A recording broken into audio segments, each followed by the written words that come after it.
Ini Habib ketika digali, Habib Musyayya ini ketika digali kuburannya, beliau Al Habib Musyayya duduk di kuburannya, duduk baca Quran. Nah, coba perhatikan. Digali. Hah? Apa? Kaget yang gali. Di kuburan gali ada semangkanya, ada pisang goreng, tapi ya tak ada pisang goreng. Tambahan ya. Baca Quran. Kaget dia.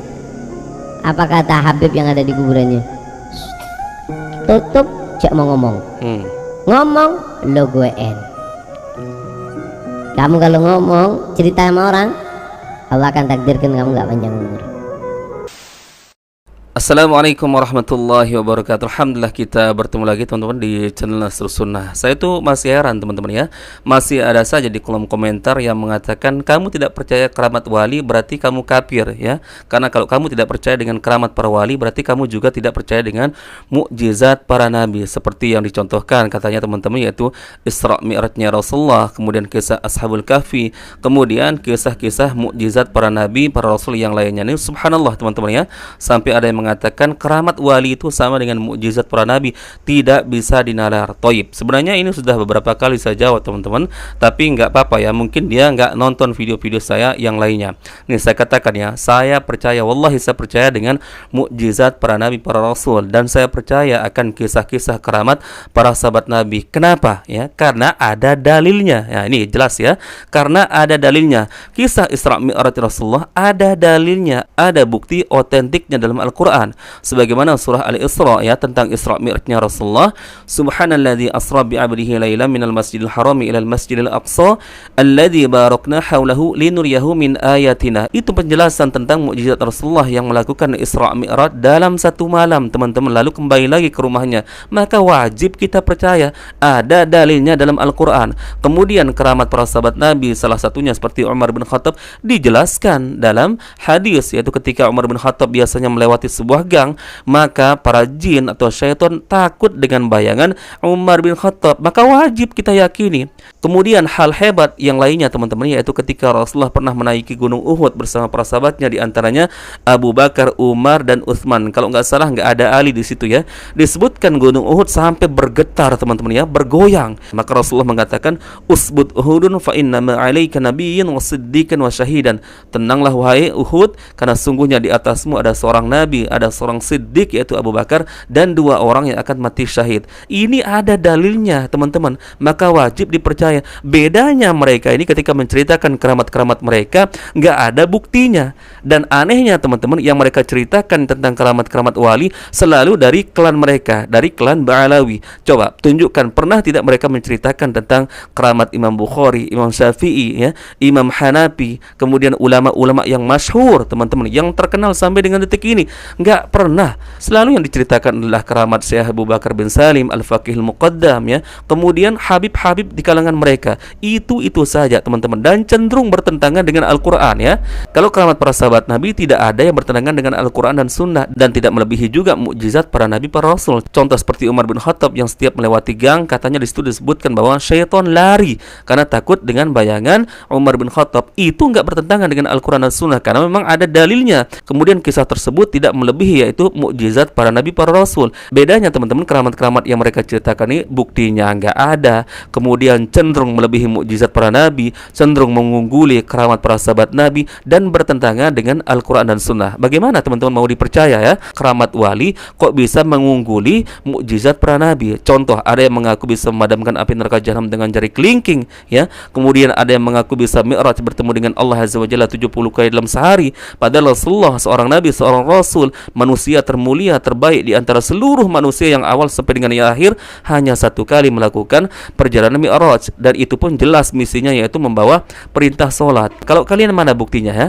Mana buktinya? Nggak ada. Kalaupun ada tertulis di sebuah kitab karangan kalian. Dan yang paling aneh adalah kalian tidak pernah menceritakan keramat Imam Syafi'i, Imam Abu Hanifah, keramat Imam Malik, Imam Ahmad bin Hanbal, tidak pernah menceritakan tentang keramat Imam Bukhari. Apakah mereka kurang wali? Apakah mereka tidak memiliki ilmu agama? Bukankah yang kita pelajari sampai dengan detik ini yang dinukil oleh para ulama adalah kitab-kitab mereka? Lalu anehnya kalian tidak pernah pernah menceritakan tentang keramat-keramat ulama-ulama tersebut. Yang selalu kalian ceritakan adalah keramat Syekh Abu Bakar bin Salim, kemudian keramat Syekh Al-Faqihil Muqaddam. Itu saja teman-teman ya. Dan kalau berbicara tentang sesuatu yang tidak bisa dinalar, nggak usah jauh-jauh bicara soal mukjizat, soal keramat. Banyak amalan ibadah yang tidak bisa dinalar teman-teman dengan akal kita. Akan tetapi wajib untuk diimani, wajib untuk dipercaya karena ada dalilnya.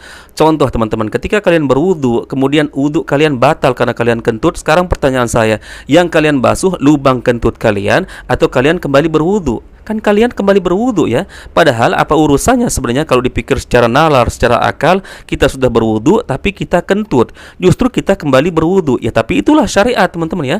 Itulah dalil memerintahkan kita untuk berwudu kembali. Kemudian ada juga hal lain dalam urusan amal ibadah yang tidak masuk di nalar, tidak masuk di akal. Contoh, orang musafir ketika sudah lebih dari 3 hari, maka Rasulullah membolehkan orang-orang yang berwudu teman-teman mengusap bagian punggung kaki, bukan bagian telapak kaki teman-teman. Bayangkan kalau di Arab sana ada istilah khuf ya, sepatu terbuat dari kulit teman-teman. Maka ketika ada orang musafir menggunakan khuf tersebut, ketika dia berwudu, dia boleh untuk tidak membuka khuf tersebut atau sepatu dari kulit tersebut. Kemudian ketika akan membasuh bagian kaki, yang dibasuh adalah punggungnya saja teman-teman ya, bukan bagian bawah kaki. Secara nalar, secara akal tidak bisa diterima. Karena apa? Yang nginjak kotoran, yang nginjak tanah adalah bagian bawahnya kaki. Tapi justru yang diperintahkan oleh Rasulullah adalah yang diusap bagian punggung kaki, bukan bagian bawah kaki. Ya tapi itulah syariat, itulah wahyu dari Allah Azza wa Jalla yang memerintahkan kita hanya membasuh bagian punggung, dan itu wajib untuk diterima meskipun bertentangan dengan akal kita. Maka teman-teman gak usah jauh-jauh kalau mau bicara masalah sesuatu yang tidak bisa dinalar ya. Cukup bicara masalah amal ibadah saja, banyak yang tidak bisa dinalar. Sama juga dengan video yang akan kita reaksikan kali ini teman-teman. Ini bertentangan dengan Al-Quran dan Sunnah. Bayangkan orang sudah mati katanya, ketika digali kuburannya sudah puluhan tahun, ternyata di situ terlihat dia sedang duduk di dalam kuburannya membaca Al-Quran. Ini bagaimana bisa dipercaya bahwa ini adalah keramat teman-teman? Karena orang sudah meninggal dunia tidak bisa beramal lagi. Tugas orang sudah meninggal dunia adalah menerima balasan atas apa yang pernah dia lakukan di dunia. Justru keramat-keramat wali mereka teman-teman bukan hanya ketika masih hidup, tapi sudah meninggal dunia pun masih bisa mengeluarkan keramat. Ini kan bahlul, ini bertentangan dengan Al-Quran ya. Masa ada orang sudah meninggal dunia puluhan tahun tiba-tiba ketika digali kuburnya sedang baca Al-Quran ya. Di dalam kuburan itu tugas kita menerima balasan, entah itu balasan nikmat atau balasan keburukan atas apa yang pernah kita perbuat di dunia, bukan beramal ya. Ini bertentangan dengan Al-Quran dan Sunnah. Taib, kita simak dulu videonya. Di Tarim ada makam namanya Al-Habib Musyayyah bin Abdullah. Habib Musyayyah ini di Tarim itu kalau sudah 70 atau 80 tahun, 70 tahun digali sudah hancur sudah. Kalau di Indonesia lebih lama, biasanya sampai 90-100 tahun baru hancur. Karena di sini kan apa namanya nggak panas, kalau di sana kan panas.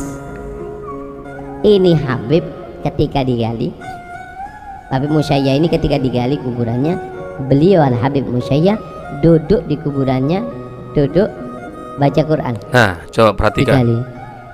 Hah? Apa? Kaget yang gali. Di kuburan gali ada semangkanya, ada pisang goreng, tapi ya tak ada pisang goreng. Tambahan ya. Baca Quran. Kaget dia. Apa kata Habib yang ada di kuburannya? Tutup, cek mau ngomong. Ngomong lo gue N. Kamu kalau ngomong cerita sama orang, Allah akan takdirkan kamu gak panjang umur. Takut pak, ya apa? Ngelihat hal yang aneh, ngelihat hal yang aneh kayak gini, jasadnya utuh hidup di dalam kuburan, nggak boleh cerita, cerita mati. Aduh, berat, nyimpen rahasia itu berat. Akhirnya dia simpen nggak tenang. Ada apa mas? Enggak. Mikir, enggak sih, tak nyawa apa? Apa? Janda banding. Bangun aku jawab kamu janda. Akhirnya apa? Akhirnya didesak sama istrinya, cerita. Aku melihat makamnya Habib itu, ini Nabas, tukang gali kuburan. Ketika digali nggak taunya Habibie sedang duduk di kursi emas dengan membaca Al-Quran. Cerita nggak sampai seminggu mati. Dan ini cerita masyhur, disebutkan dalam kitabnya Majmu' Kalam Al-Habib Alwi bin Syahab. Disebutkan di situ. Nah, artinya apa?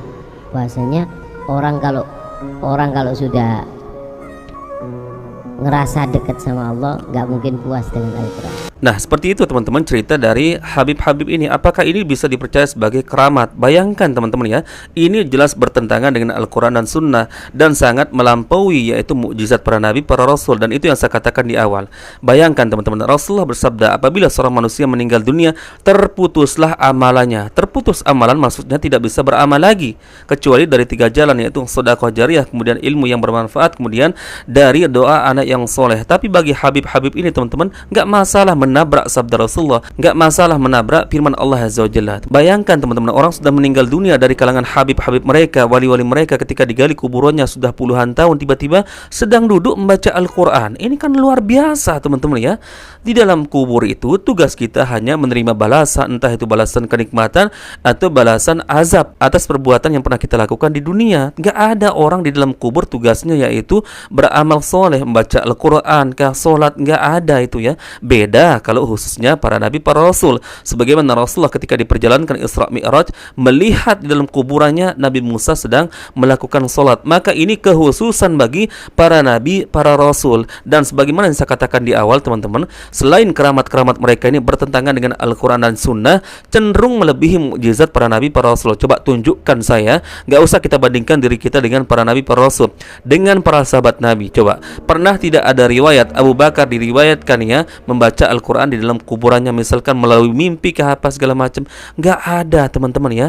Atau siapa misalkan para ulama yang pernah digali kuburannya ya, siapa? Coba sebutkan. Pernah tidak tiba-tiba terlihat di situ sedang baca Al-Quran atau sedang sholat? Dan kalian harus perhatikan keganjilan dari cerita-cerita mereka teman-teman. Yang mereka ceritakan selalu adalah keramat Habib-Habib atau wali-wali yang sudah meninggal dunia. Apalagi di video tersebut kalau kalian perhatikan, katanya ketika digali kuburan si Habib tersebut ya, dia berpesan diam-diam, jangan diceritakan kepada siapa-siapa. Tahu enggak kenapa ada narasi seperti itu? Kalau seandainya ini benar terjadi teman-teman, kemudian si penggali kubur itu benar-benar melihat ada seorang Habib yang sedang baca Al-Quran di dalam kuburannya, kemudian memberitahu masyarakat tentang kejadian tersebut teman-teman, maka akan ketahuan bohongnya. Maka sengaja dibuatkan narasi-narasi seperti itu, tidak usah kamu ceritakan ya.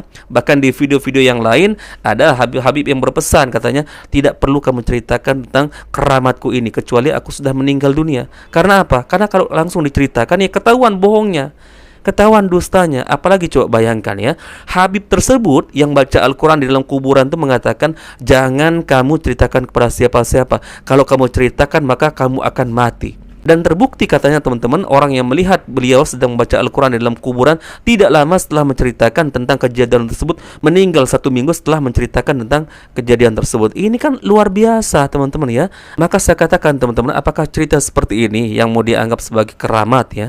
Keramat itu terjadi ketika masih hidup di dunia. Kok anehnya bagi Habib-Habib ini bukan hanya ketika hidup di dunia, tapi sampai meninggal dunia pun masih membawa keramat-keramat. Ini luar biasa dusta teman-teman ya.